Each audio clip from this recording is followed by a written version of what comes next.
केरल में चुनाव प्रचार थम चुका है, लेकिन केरल की कुछ तस्वीरें हैं जिनकी चर्चा खूब हो रही है। क्या है खास इन तस्वीरों में, देखिए।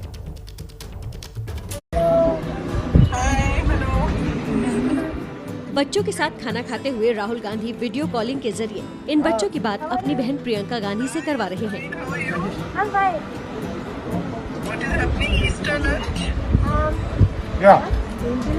राहुल इन बच्चों को अपना नया दोस्त बता रहे हैं। मौका था ईस्टर का।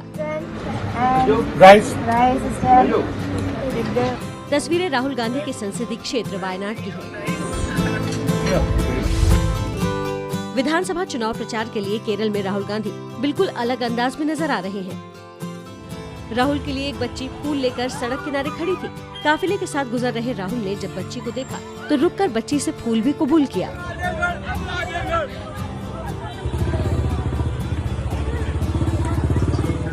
लग्जरी गाड़ियों से चलने वाले राहुल ऐसे ही कलपेट्टा में अचानक ऑटो में सवार हो गए और ड्राइवर से पेट्रोल, डीजल, गैस के बढ़ते दाम पर चर्चा करने लगे।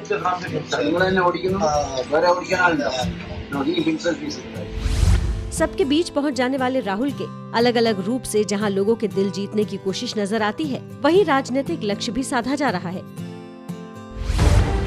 केरल की सभी 140 सीटों पर कल वोट डाले जाएंगे। ऐसे में कांग्रेस के गठबंधन वाली यूडीएफ सत्ता में वापसी के लिए कोशिश कर रही है, जिसमें राहुल के अंदाज कारगर साबित हो सकते हैं। देश में कोरोना की दूसरी लहर पहली से भी ज्यादा खतरनाक होती जा रही है। इस लहर में मामले इतनी तेजी से बढ़ रहे हैं कि पिछले 20 दिनों में हर रोज 25,000 से ज्यादा मामले आ गए। 5 दिन से औसतन रोजाना 77,000 केस। कोरोना की दूसरी लहर का देश भर में कहर।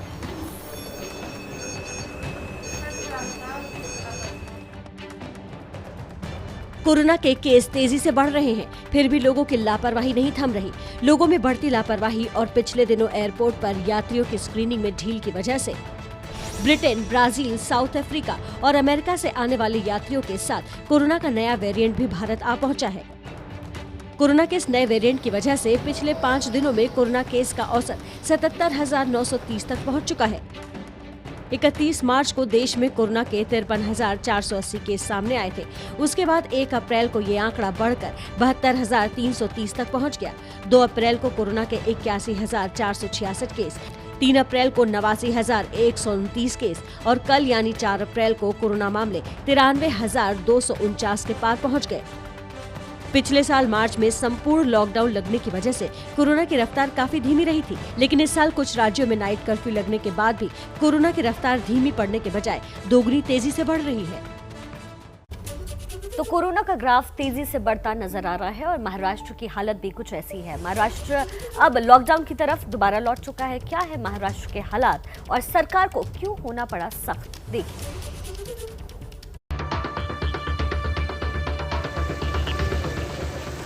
ये महज भीड़ नहीं, ये महज लापरवाही नहीं है, ये सबसे बड़ा गुनाह है।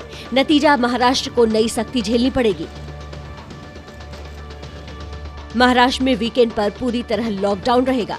शुक्रवार रात 8 बजे से सोमवार सुबह 7 बजे तक महाराष्ट्र में लॉकडाउन रहेगा। वीकेंड पर आवश्यक सेवा यातायात छोड़कर पूरी तरह पाबंदी रहेगी। हफ्ते के बाकी दिन रात 8 बजे से सुबह 7 बजे तक नाइट कर्फ्यू रहेगा। आज से 30 अप्रैल तक के लिए धारा 144 लागू कर दी गई है।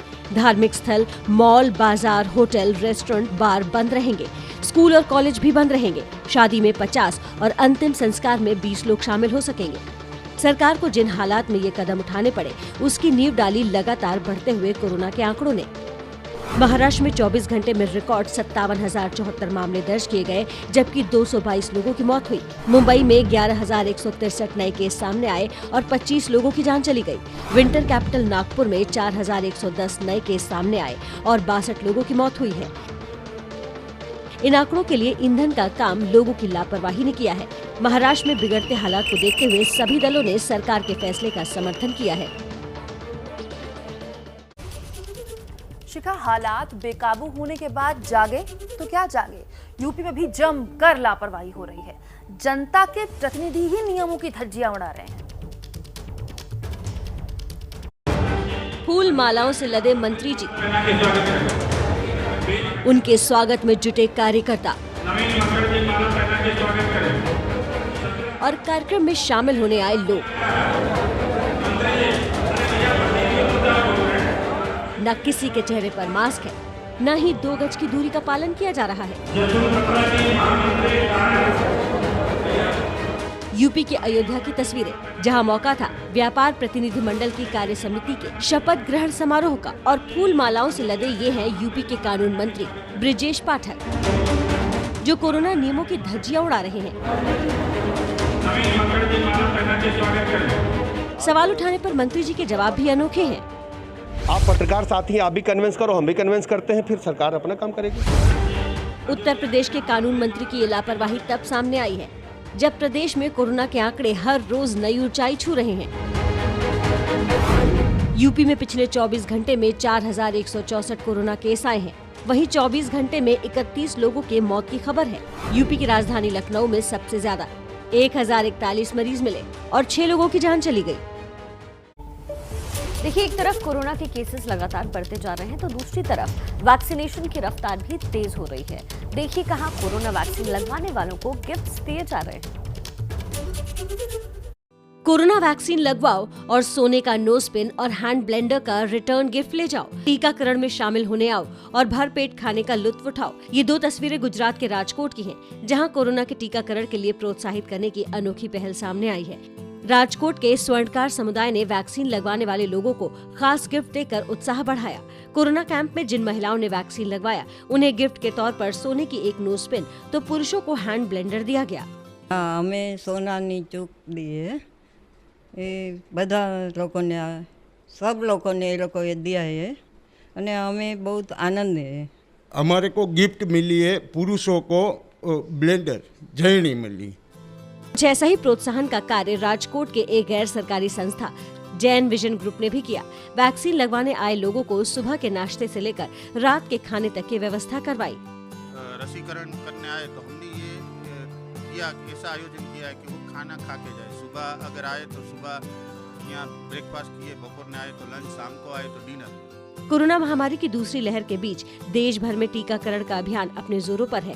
अब तक 60,59,79,654 डोज दी जा चुकी है। अगली खबर ना तो सुशासन की पोल खोल रही है और ना ही अव्यवस्था पर कुछ बोल रही है। वो तो मजबूरी दिखा रही है, और मजबूरी बिहार पुलिस की राइफलों की।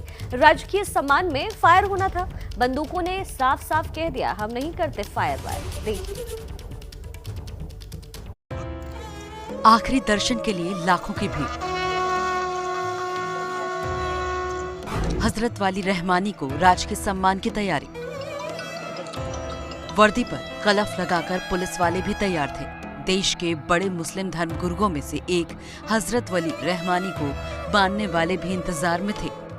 अधिकारी ने तो बकायदा आदेश भी दे दिया कि एक एक करके सलामी दो। बिहार पुलिस के इन रणबांकुरों ने बंदूक ऐसी शान से हवा में तानी कि मानो अपने हौसलों से आसमान में सुराख। दुश्मन का जहार, सिरफिरे पाकिस्तान की आवाज सब एक ही गोली में ठाई कर देंगे।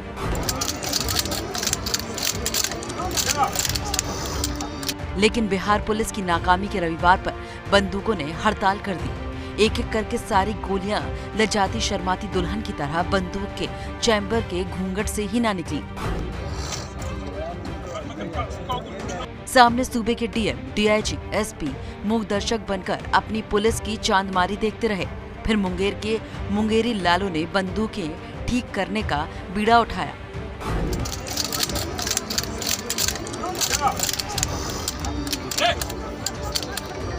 लेकिन ये बीड़ा भी बंदूकों की तरह ही निकला, सिर्फ उठा, बना या चला नहीं।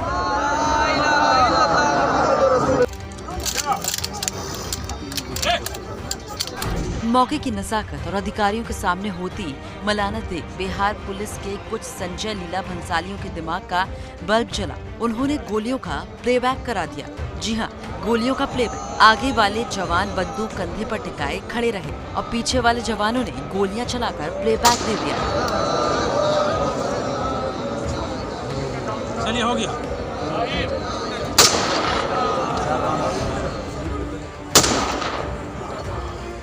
राजकीय सम्मान में चलनी थी 10 गोलियां, पर प्लेबैक में चली सिर्फ 4।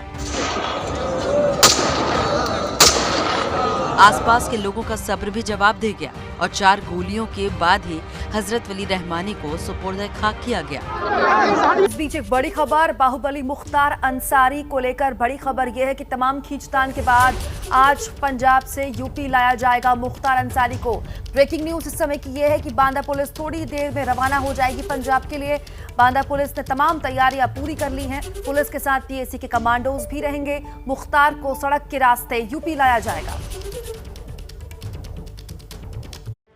पंजाब की रोपड़ जेल में बंद मुख्तार अंसारी का कोई दांव काम नहीं आया। यूपी की जेल में बचने की तमाम जुगत के बावजूद उसे वापस लेने की तैयारी मुकम्मल हो चुकी है। डॉन मुख्तार अंसारी को यूपी के बांदा जेल ले जाने की जिम्मेदारी एडीजी प्रयागराज को सौंपी गई है। इस टीम के साथ आईजी चित्रकूट मंडल भी साथ रहेंगे। मुख्तार को सड़क के रास्ते बांदा जेल पहुँचाया जाएगा। जो भी जेल में आएंगे, जो उससे पहले भी कौन कौन अभी जेल में है, उसके बारे में भी पूरा जानकारी किया जाएगा और साथ में जो बाद में कौन कौन जेल में अभी पहुंचेंगे तो उसके बारे में भी प्रतिदिन इसका सूचना रखी जाएगी और उसका कड़ी निगरानी रखी जाएगी। मुख्तार के आने से पहले बांदा जेल में सुरक्षा व्यवस्था बढ़ा दी गई है। जेल में आने जाने वाले लोगों और अपराधियों पर नजर रखी जाएगी। कोशिश इस बात की है कि मुख्तार अंसारी को जेल में सुरक्षित रखा जा सके। सुरक्षा को ध्यान में रखते हुए जेल के बाहर अतिरिक्त पुलिस बल को तैनात किया गया है। इस बीच मुख्तार के एम्बुलेंस मामले की जांच भी तेज हो गई है। जिस एम्बुलेंस में अंसारी को मोहाली कोर्ट में पेश किया गया था, वो रोपड़ आनंदपुर साहिब रोड पर लावारिस हालत में खड़ी मिली है। 41807171 रोपड़ नवाशहर रोड पे लावारिस खड़ी है। आप देख सकते हैं अभी विजुअल्स कि इस एम्बुलेंस को अब क्रेन के जरिए जो है वो लेके जा रहे हैं यहाँ से। यूपी नंबर वाली इस एम्बुलेंस को पंजाब पुलिस ने अपने कब्जे में ले लिया है। न पाबंदी हो न कोई हद हो तो बस खुद बनाई सरहद हो। ये मुहिम है परतों में छिपे हर सच की तलाश की, सियासत पर रखी पैनी नजर और आंख की, खबरों की दुनिया में एक जिम्मेदार आवाज की, जुर्म और जुल्म के खिलाफ हर बेबस के लिए इंसाफ की। जब कोई हद नहीं इंसानियत के लिए जज्बात की, जब कोई हद नहीं खुशियों और ख्वाब की, तब कोई हद क्यों हो नए नजरिए और बदलाव की। तोड़ के हदों के ताले नए सपनों को पाले, बांधे सबको एक धागे, आपको रखे आगे एबीपी न्यूज।